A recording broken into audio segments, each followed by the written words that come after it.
It's a Miners Monday.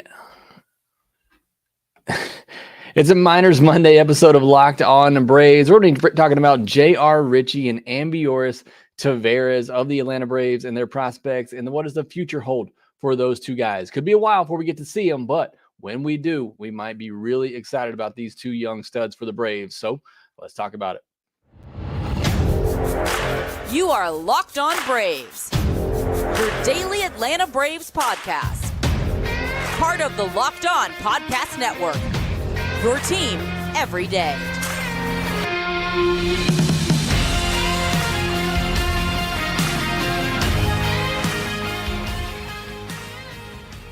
Hey, and welcome back to Locked On Braves, part of Locked On Sports Atlanta, where we cover your favorite Atlanta sports teams each and every day. If you're a fan of the Hawks, make sure you go check out Brad Rowland over at Locked On Hawks as well after that game tonight. If you watch that one, big comeback against the T-Wolves, so make sure you go check that out over there, part of Locked On Sports Atlanta, your team every day. I am your host, Jake Mastriani. Make sure that you follow me on social media at Shortstop Ball. Also, check out my written work over at BravesToday.com. Got a lot of offseason content coming your way over there on Braves Today, as well as right here on a Locked On Braves podcast. Make sure you follow the podcast on social media at LockedOn_Braves. Send in any questions, comments, or feedback that you have for the podcast. Try to make this as interactive with you as possible. If you're new, hit that subscribe button on YouTube. Hit the thumbs up button on this video if you're watching there. Make sure you subscribe to Locked On Braves wherever you get your podcast. I appreciate all your support. If you're an everydayer, let me know down in the comments section below and try to get back to shouting all those out who are everydayers and let me know at the top of each episode. So please continue to do that and appreciate all your support. We got Joey Me up in here, Manny, Matt Karcher, Fernando, and Jessica. Thanks so much for joining live here. We'll have some others trickle in throughout the show. Again, I do just about all these off-season episodes live. If you want to join me, 9 p.m. Central, 10 p.m. Eastern, just about every weekday. So enjoy doing these live with you. On today's episode, it is a Miners Monday episode. We are going to be talking about J.R. Ritchie and Ambioris Tavarez. And I'm excited to go back and do all these rewatches, or not really rewatches. I'm watching a lot of these for the first time, but watching the replay of these games from the past season, I just don't have the time to really get into the minor league season during the regular season, as I got a lot to do with the big league club. So I really look forward to my off seasons to sit down and watch video on these prospects. And this past week, I watched J.R. Ritchie. I was blown away by this guy. I remember last offseason, everybody kept ranking Owen Murphy ahead of him. And I just, in the back of my head, I really thought J.R. Ritchie was the better pitching prospect of the two. And it did not take me long to realize that those inclinations were correct. Now, unfortunately, J.R. Ritchie only made 3 starts this year, is going to have Tommy John surgery and be out for all or most of next year. Hopefully we get him back, but he was impressive. So let's go through it really quickly. J.R. Ritchie, 35th overall pick in 2022. That was the pick that the Braves got from the Royals in that Drew Waters deal. So that turned in to J.R. Ritchie. He's 20 years old. He'll turn 21 in June. So still really young, 6'2", 185 pounds.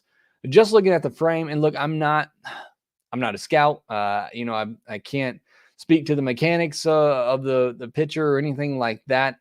But when I do watch these guys back on replay, one thing that I look at is just the look. Well, when I'm looking at a pitcher, does that look like a big league pitcher? Does he have a strong, durable frame on the mound? And for J.R. Ritchie, I get that. I get that feel. I talked about Owen Murphy last week. I don't get that with him. Doesn't mean he can't be a good pitcher, but first impressions, what I see sometimes goes a long way with me. And again, my very scouting background type of analytics here, or evaluation rather.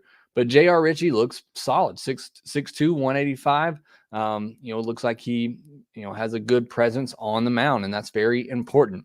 Just 9 professional starts for J.R. Ritchie, a 3.58 ERA, 1.01 WHIP, 202 batting average against, just 27 and 2/3 innings, 8 walks to 39 strikeouts. So we're not talking about a big sample size here when we talk about J.R. Ritchie, but again, what I've seen is just really impressive. He made 4 starts at Augusta this past year. I said it wrong a minute ago. I said he made 3. He made 4 this year before having Tommy John surgery that ended his season.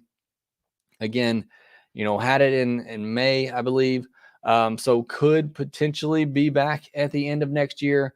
Hopefully that's the case. We see him back at the end of 2024, and then he gets kind of the rust knocked off and then comes into 2025 ready to go. But because of the Tommy John surgery, we're looking at a possible 2026 time frame now with J.R. Ritchie. Still be obviously really young at that point. But again, after watching him, I cannot wait to see more of this guy. And as much as I loved going back and watching these starts from him, it just made me sad that we're not going to be able to see him for a while, because this was just really good stuff. And obviously I got a lot more prospects to watch, but right now, without the injury, I probably would have ranked him third in this system behind AJ Smith-Shawver and Hurston Waldrop. Just what I saw from him in these starts I went back and watched, I would have him right up there with those guys. Now they're a tier ahead. I think both of those guys have top of the rotation potential. I still don't quite put J.R. Ritchie in that tier, but I think he's right behind those guys in the Braves system. So I was really impressed with what I saw. It's a fastball that sits 92, 94. I saw it get up to 96 at times. Again, with the injury that he had, perhaps dialed it back a little bit, or that was causing him to dial it back some. But even when he was drafted, it was more low 90s. So that's mostly what I saw from him. Nothing overpowering, but like Owen Murphy, it's a pitch that he can command pretty well and throw for strikes when he needs to. So decent fastball, nothing that will blow your rate. I don't have the spin rates on it, so I can't go into detail about that. But again, a low to mid 90s fastball that he can command. That is the first thing you want to see when you're evaluating any pitcher. Do they have a solid fastball that they can throw for strikes? And he certainly does. Then you got this slider and curveball combination. I kind of put it as a combination because I sometimes had a hard time telling the difference. I mean, when you slow it down, obviously you can see the curveball's breaking more vertical down and the slider's breaking more horizontal away. But the way he used it, he would throw it down and away to right-handed hitters, and then one would just break off away, one would break straight down. I mean, it was really impressive. And just what impressed me the most is the command of it. Like I said, every time he threw it in that spot where if you're a righty, you don't know. Is it going to stay on plane as a fastball? Is it going to break away as a slider? Or is it going to fall off the table as the curveball? And it was just really impressive the way he was able to use both of those pitches and tunnel them with his fastball. It was just amazing stuff to watch. You go and look at my social media account. I have some videos up from J.R. Ritchie that I watched. Unfortunately, for whatever reason, can't show those here on the podcast, but if you want to go check out my social media, you can see those there. It's just really impressive stuff. And then it mainly threw those two pitches against righties, against lefties. And this was the pitch that blew me away. And I think I've said that a lot already, but that's how I feel about watching this J.R. Ritchie video. Against lefties, he threw a devastating changeup. And I have this on my social media account as well at Shortstop Ball. Go back and check it out, and check out the arm side run on this changeup. It is unreal. It is not a changeup that just dives. It is a changeup that has arm side run for days. And I can't tell you how many times I saw him throw that in a 2-strike count to a lefty, and they just swing and miss as it runs off the plate away from them. It was incredible. It was a great pitch that he had. Really, again, was just amazing to see him use it like that. And again, throw it consistently. And that was the big thing with all of these pitches. It felt like he had great command of all of them. So you're talking about a young kid out of high school, still just 20, has 4 pitches that he can command. And I'd say at least 2 of those breaking balls are plus pitches. I'd say the changeup is a plus pitch. And I really think that slider and that curveball are both plus pitches as well. That is an arsenal that can get it done at the big league level.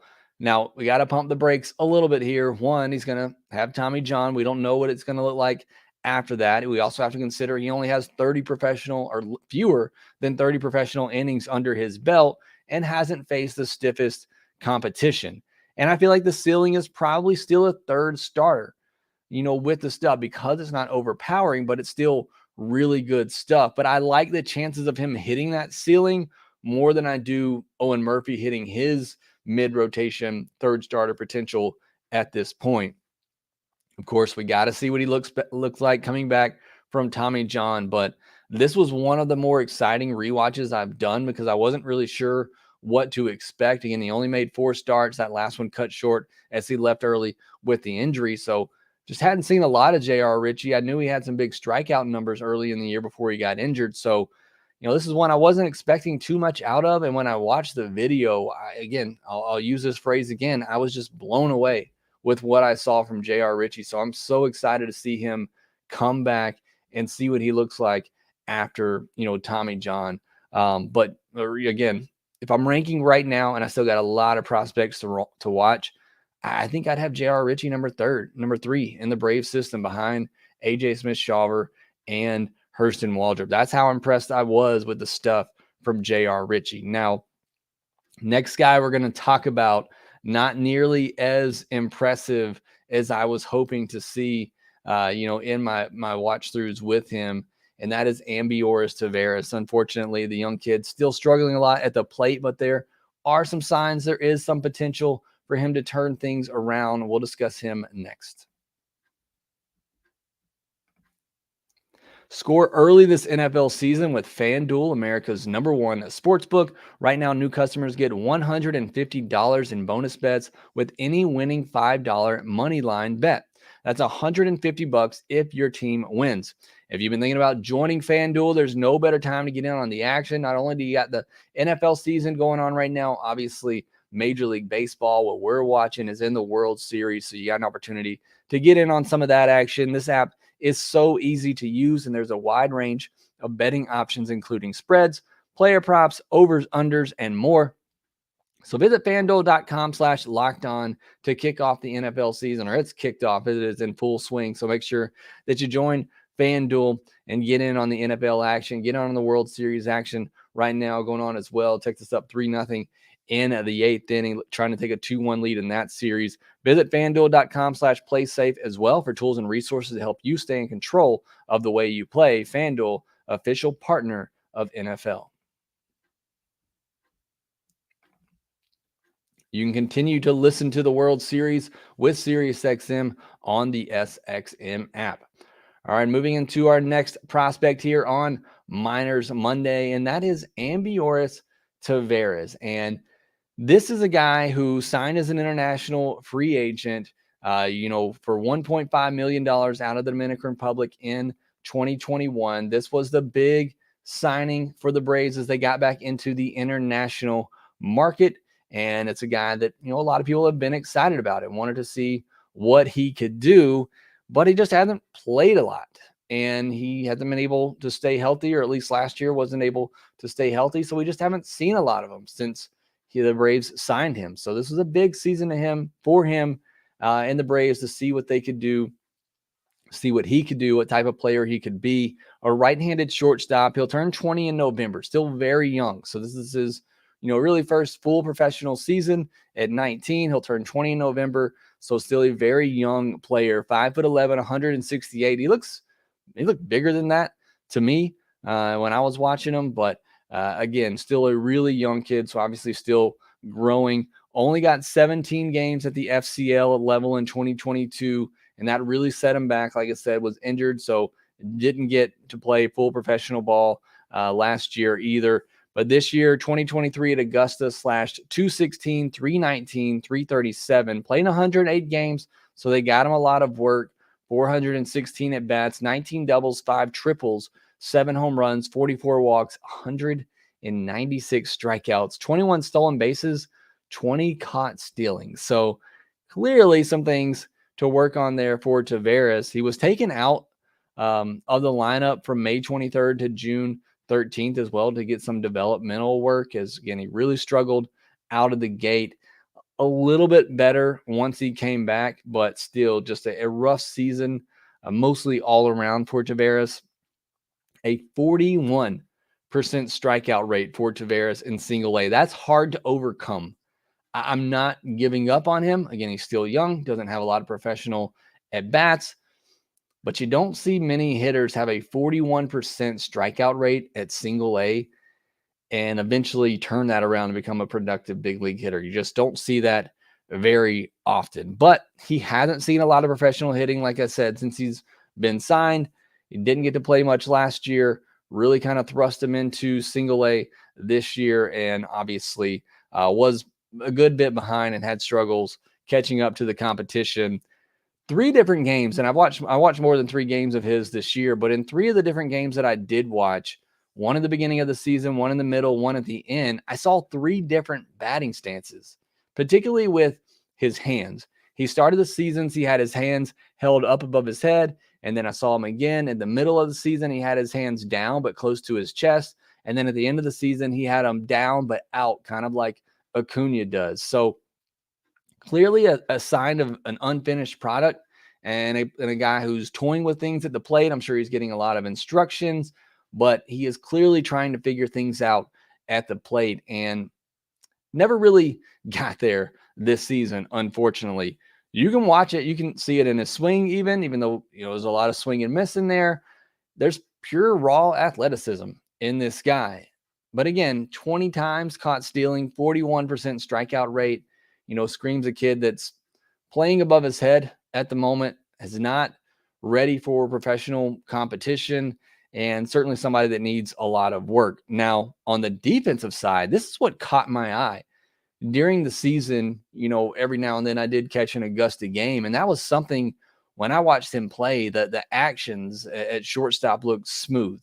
I talk about Vaughn Grissom a lot, and when I watch him play, it just doesn't seem smooth. It seems more mechanical, like he's trying to think about the play that he's making. With Tavarez, I don't get that feeling. It seems like it's very smooth. He knows what he's doing with the ball even before it gets to him, and it's that originally caught my eye with Tavarez. I think he's going to be fine at shortstop. I think he can handle the position, but is he going to be able to hit enough?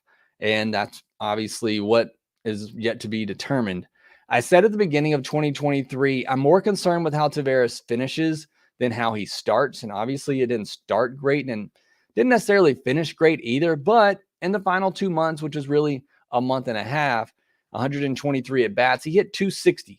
So that's a huge improvement. I mean, if you were to hit 260 and give you double-digit home runs and be a good defender, which I think he has the potential to be, I mean, then you got a legit, shortstop prospect on your hands. And he had a high on-base percentage the last 2 months as well. His on-base percentage rose over 20 points in that last month and a half. So big improvements there for him. And again, those last 2 months of the season, hopefully he carries that in to next year. Still was striking out at a 40% clip over that stretch. So that's something that has to be worked on. But again, not a lot of professional at bats. Knew he would probably struggle, and you'd hope to see progress throughout the year. I think we did to a degree, but clearly still a lot to work on for Tavarez before consider him a legit prospect once again. I think he's going to fall out of a lot of people's top 10s, top 15, possibly even top 20. He's been passed by a lot of other bats in the system: Ignacio Alvarez, David McCabe, Drake Baldwin, Lucas Glad, others, Guanipa. There's been a lot of bats that are going to pass him in this system, but I still hold out some hope that he can be, somewhat decent at the plate, and that athleticism, just carries him to become a solid big leaguer someday. We have to remember he just turned 20, but we need to see him significant improvement in the type of at bats. You cannot have a 40% strikeout rate again in 2024. We got to see some improvement from 2023 to 2024. Would not be surprised if he goes back to Augusta next year. Again, still will just be 20 years old, play all next year at 20 years old. Would not be surprised at all if he goes back there. And again, hopefully we see some improvements at the plate. Hopefully he also goes and plays winter ball to get some more at-bats. That's just what he needs right now. He needs all the at-bats that he can get. He played 12 games in the Colombian Winter League last year, so hopefully he does that again. So looking forward to seeing Tavarez again in 2024. Again, I think the athleticism is there. I think the instincts and all that are there defensively. Got to figure it out at the plate. Again, multiple watches of him this season, and it just felt like he was toying with his swing all year long. Hopefully he's settled on something, can work on it in the offseason, adjust the approach as well.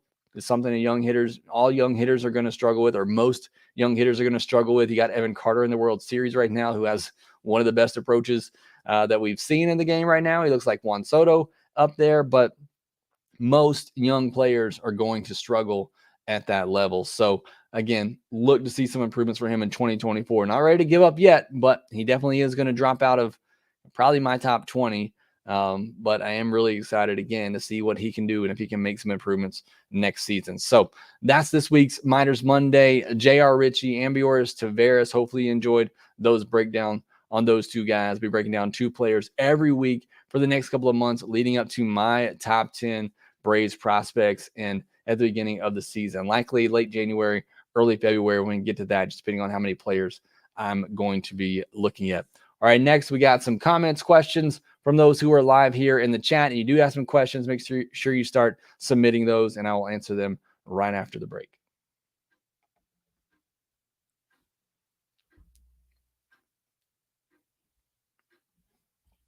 World Series is still underway. It looks like Texas is going to take game 3 of this series. They're currently up 3-0 in the bottom of the 8th. So if Aroldis Chapman blows this and the Diamondbacks come back to win, you can thank me for putting the jinx on the Rangers in this. But you want to listen to the World Series, you can do so on SiriusXM with the SXM app. All right, jumping into some of the questions, comments. Again, if you're here live and you got some questions, make sure you go and send those in. Joe Me had asked me what the little ones are dressing up for on Halloween.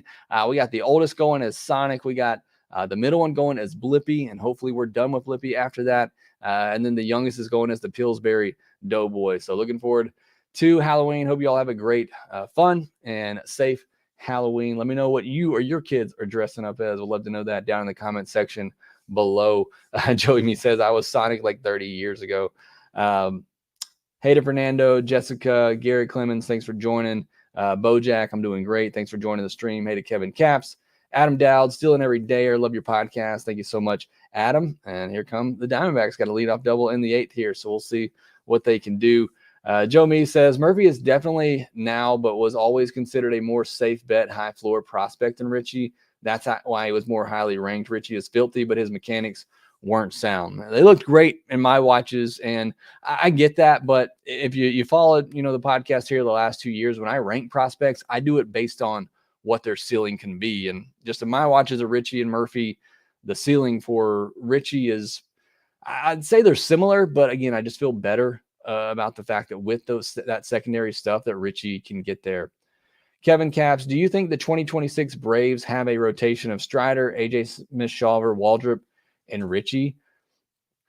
In a perfect world, yeah, I certainly think so. I think that might be pushing it for Richie. You could probably put Murphy in there as your fourth starter, but I would love to see a 2026 rotation of Strider, Max Fried, if they can get him signed, which I don't think will happen, AJ Smith-Shawver, Waldrop, and then Murphy, Richie, something like that. I think those guys certainly have a chance of forming a really strong rotation in the future. All these guys aren't going to hit. Injuries are going to come. We all know that, but I think if you were projecting out, those are certainly 4 guys, again, along with Murphy. Oh, no, Aroldis Garcia's leaving the game injured here. That's not good after they already lost Scherzer. But yeah, that would be a great rotation for the Braves if all those guys hit here in the future. Joan French, hey Jay, glad to catch your podcast live. Still an everyday listener. Thank you so much for that. AG7 feels like Murphy could be a trade candidate this winter with the other high potential pitchers ranked around him in the system. I'd agree with that. I think Murphy's definitely he's somebody I would trade, and I'm not trying to act like I'm that low on Murphy. I still think he's a safe bet to be in a big league rotation. It's just I don't view him as a frontline guy. So if you could get something, I wouldn't just trade him. But yeah, I feel like he could be part of a big piece in a big type trade. If you're going to get a young left fielder with years of control, or a veteran starter who's been there, done that, I could see including Owen Murphy in that deal. Maybe pair Owen Murphy with Vaughn Grissom. I think that's a really good start to a trade package for the Braves. Is Geraldo Perdomo gets a single here, and the Diamondbacks get on the board. So my jinx is working right now. It's 3-1. Joe Me, almost glad these guys get the TJ out of the way early. He will miss time, but by the time he is 22, 23, he should be peak health and arm stuff. Yeah, it's interesting. And for a while there, it felt like the Braves just kept drafting guys who already had Tommy John surgery, or they traded for Max Fried while he was coming off Tommy John surgery. It almost seems inevitable for these guys. So, for them to just go ahead and quote, I hate to say it, but get it out of the way, it's almost considered a good thing at this point. What's up, Jeffrey? Thanks for joining. Barracuda, could he be a Kyle Wright type guy? Not necessarily as 2022, but that rock solid 3 who can play above that. Yeah, I think that's a pretty good comparison. Kyle Wright's a guy, he does have the sinker, more mid-90s, but, had the good breaking stuff coming out of college. Just he lacked command. And I'd say, again, my watches of J.R. Ritchie, I thought the command was pretty solid. Scotty Brown, first time listening live, lifetime Braves fan from Idaho. Appreciate you joining there and watching up in Idaho. Really appreciate that. Joey Tavarez has fallen out of the top 25 on several updated prospect rankings. Been an awful year for him. It has been, but again, the guy's been set back, by injuries. This was his first full professional season, still playing at 19. I'm not ready to just give up yet, but 41% strikeout rate is tough to overcome. AG7 off topic, but is Sonny Gray worth the price of the qualifying offer penalty of 2 picks and $1 million of international bonus pool money? I'm with Joe Me. I say no. I'd rather go get some of these other guys, without the qualifying offer. I mentioned the names, Giolito and Flaherty. I wrote about Luis Severino today. I'd rather take a shot at one of those guys, hoping that they could kind of bounce back and be something. Sonny Gray could be solid. He's also, you're paying close to $20 million a year for a guy, getting up into his 30s who, is coming off a good season, but can he replicate it? And you're going to, have the qualifying offer attached to him. I just don't know that would be the best move for the Braves. George Smith says Will Smith may get 3 rings in 3 years. Would be incredible. He's a baseball Robert Horry. Barracuda Jake, can our fans dream a little bigger for left field? Only suggestion I see are platoon players. I've said this, a little bit. I think I talked about it on the mailbag episode on Friday. If there's going to be an upgrade in left field, it almost feels like it has to be through trade. I don't, they're not going after Cody Bellinger. Teoscar Hernandez is the next best free agent option out there. I don't think they're going that route. Somebody mentioned Lourdes Gurriel. I didn't realize he's a free agent. I mean, that would be solid, but I don't know if that's what you're dreaming on. So you can dream, but it's going to have to be a trade. So I don't see anybody in the free agent market that the Braves are going to get to that I think is just going to wow you. I think if that comes, it's going to have to be through a trade. Lex Rollins, how do you feel about the coaching training staff at Augusta? I'm not sure. I don't know a lot about the training staff at Augusta, honestly. But if anybody else does and knows, let me know down in the comment section. But just, you mentioned the coaching. I know Ron Washington's name's been mentioned. Walt Weiss, Eric Young have all been mentioned for as a candidate for the Astros job. So the Braves coaching staff could be getting shaken up a little bit here. Shooken up a little. I don't know. However you want to say that. There could be some changes coming to the Braves coaching staff. Let's say it that way. Joe Me, what do you think AJ Smith-Shawver's role is next year? Does he start at AAA in the pen or rotation? Also, does Daysbel get a shot next year? I think AJ Smith-Shawver starts in AAA. I just think there's more work that needs to be done. I know I said the same for Strider before his breakout season last year, that he should start in AAA, work on some things and come up. But, the way the Braves handled that was really good, starting him in the bullpen. Strider was also, a little bit older, went to college, all of that. I just feel like there's more work that needs to be done with AJ Smith-Shawver at the minor league level. So I would start him there. And then, depending on what happens in the rotation, bring him up later if need be, or, possibly use him later in the year for a bullpen arm again. Barracuda needs to be big enough to upgrade over Eddie at $9 million to be worth it. Yes. And that's why, I talked about Eddie last week. I don't, unless you feel like there's a really good shot that you can work a trade, I just don't see how you don't pick up the $9 million of Eddie Rosario, because I think the value is too good and just can't guarantee that there's anything else out there. Oh man, Corey Seager. Oh, what a double play. That's brutal. Sorry, a couple more here. Lex Rollins, are the pitching coaches in the minor system able to teach a third pitch? Too many 2-pitch pitchers. I mean, for Strider, I felt like that's on him. And I'm not saying on him in a bad way. I'm saying he feels like he can dominate with 2 pitches. So the guys that I've profiled so far, Owen Murphy, J.R. Ritchie, they all have more than 2 pitches. Young Carlos Lara doesn't right now. Again, it's not easy to just pick up a pitch like that. I'm sure it's something that they talk about, but the development of that, I would love to see. We talked about Ian Anderson too. Want to see him develop another pitch, and something he hasn't yet been able to really do. The critical thinker, what do you think of the Braves will do to address the starting pitching in 2024? It all depends on what happens with Charlie Morton. But either way, if Charlie Morton comes back, I think they still need to get another quality middle rotation type of arm. So I think they'll get Morton and an arm, or they get 2 arms in the rotation. Bojack, do you think the Braves will trade for Charlie Blackmon? No. Do you think the Braves will sign Jordan Montgomery and Jack Flaherty?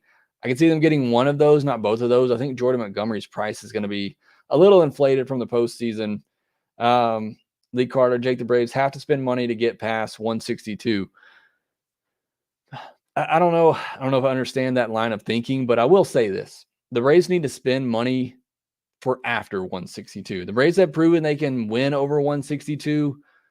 They need to spend money. And this is what I kind of hinted at with the Luis Severino idea, is that if you get him, he's had some injuries in the past, you kind of baby him at the start of the season and make sure that he's there and ready for the postseason. Same, I don't think that's going to happen, but if they traded for a Tyler Glasnow, a guy that hasn't been able to stay healthy, you baby him through the first half of the season, you make sure he's ready for the postseason. And I think, that's the key for the Braves. I hate to say it, and I hate this is the way the game's going. I don't want to get on a soapbox here at the end, but 162 just doesn't matter to a lot of people. It matters to me, and I still think it's important, but the Braves could win 86 games next year, get into the postseason, and have almost as good of a chance as if they win 104 games or 106 games, win the division.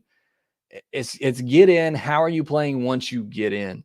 So the moves that the Braves make this offseason, yes, you need depth to get through 162 and make sure you get to the postseason, but you also have to make moves to make sure that when you get to the postseason, you have the right guys to help you get through it. And again, try to make sure that they're playing good baseball at the right time, like the Rangers and Diamondbacks are, and you can't always control that. So that's probably a deeper podcast for another day, but I'm going to put a bow on it right here. Thanks so much for joining live. Thanks so much for making Locked On Braves your first listen of each and every day. If you're new, hit that subscribe button, thumbs up button. Make sure you subscribe to Locked On Braves wherever you get your podcast, and we will talk to you next time.